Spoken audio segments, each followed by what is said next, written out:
Okay, welcome back to another Sabbath School lesson. This is lesson number 4, Offerings for Jesus. And we're going to dive right into this lesson for this week.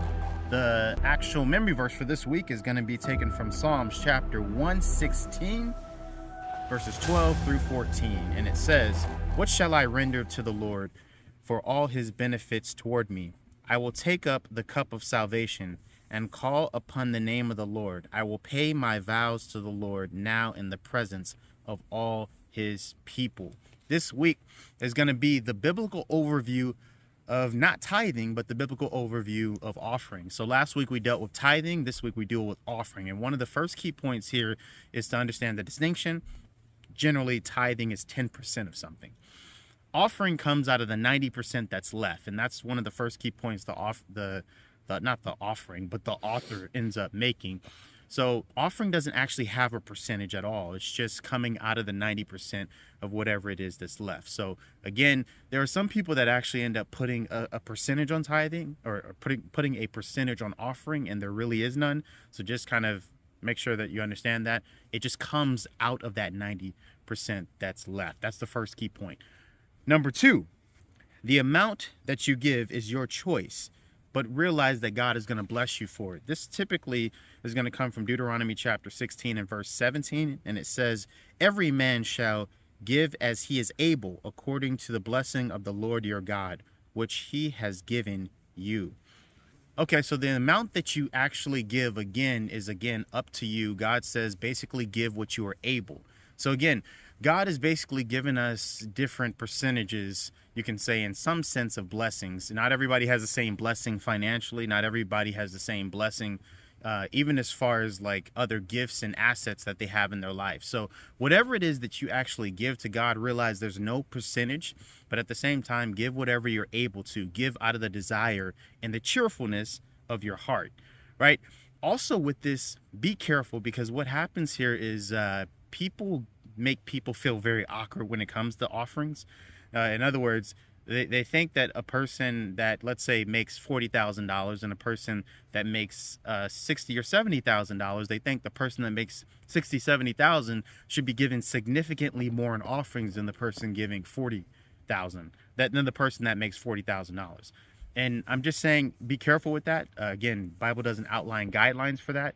But just realize that people need to give according to what they are able to.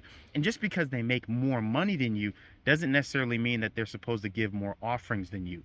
And I know this seems like a little bit of a controversial statement, but offerings in the Bible, and the author's being very general here, offerings in the Bible were not all the same. There's different types of offerings that the Israelites actually gave. And so realize that a person can give an offering back in many, many, many different ways. It's not just financially. In the Israelite culture, there were also offerings that were grain offerings. They were grain/meat offerings. There were burnt offerings that happened. There were peace offerings that happened. And there was also trespassing offerings/guilt offerings.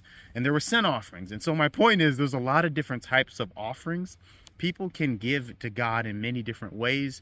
And so just don't pressure anyone financially, even though they may make more money than you or whatever. You can't always just put on a person and say, hey, then you need to be giving a higher offering. I just want to make that point. It is a huge point, and many Christians get this all out of wire because they don't realize you can give back to God in many, many different ways. The last thing here is that giving is an act of worship, and also God takes note of this. This is something interesting that comes also from Mark chapter 12 and verse 41 through 44. It's a story of a widow who ended up giving 2 copper coins in the offering basket, and Jesus was sitting over in the side somewhere looking at her as she actually was giving her offering. He was actually staring and watching everyone as they actually kind of came in and gave offerings, and he noticed what she was giving and called the disciples over and gave them an object lesson, saying that this woman has given more than all the other individuals in here because they gave out of their surplus, meaning they gave out of their riches. They gave a large amounts of money because they were rich. But then this lady walks in somehow and gives out of her poverty. She didn't have anything. It's almost the last copper coins that she actually had, and she gave it over to the temple. So again, God takes note of what you actually give, but also he includes this as an aspect of worship. So offering is a part of worship. God does take note, and he will bless you for it.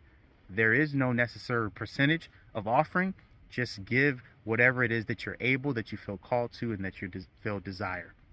Now, let's transition into the profound meditation.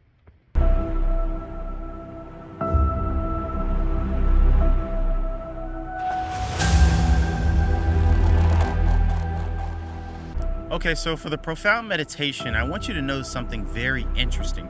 Again, we're talking about the subject of offering. And there's a lot of things that end up taking place in this lesson, but we kind of ended with that story of the widow who gave 2 copper coins, basically the last coins that maybe she had. She really didn't have much at all. And all these other rich individuals came and gave very large, vast amounts of money. Jesus is watching, sitting over there, watching all this take place, and he gives an object lesson saying again that this woman gave more than all of them. Now, this story is very interesting because sometimes we just look at this and say, wow, you know, there's a lot of commitment that she has to give over whatever it is that was left. That those 2 copper coins, they were a lot. They were a lot of money basically to her, but not a lot of money in relation to a lot of other people. But realize this, there's something interesting that the Bible suggests in Mark chapter 12 and verse 41, and I don't want you to miss it because it's kind of the game changer for this verse.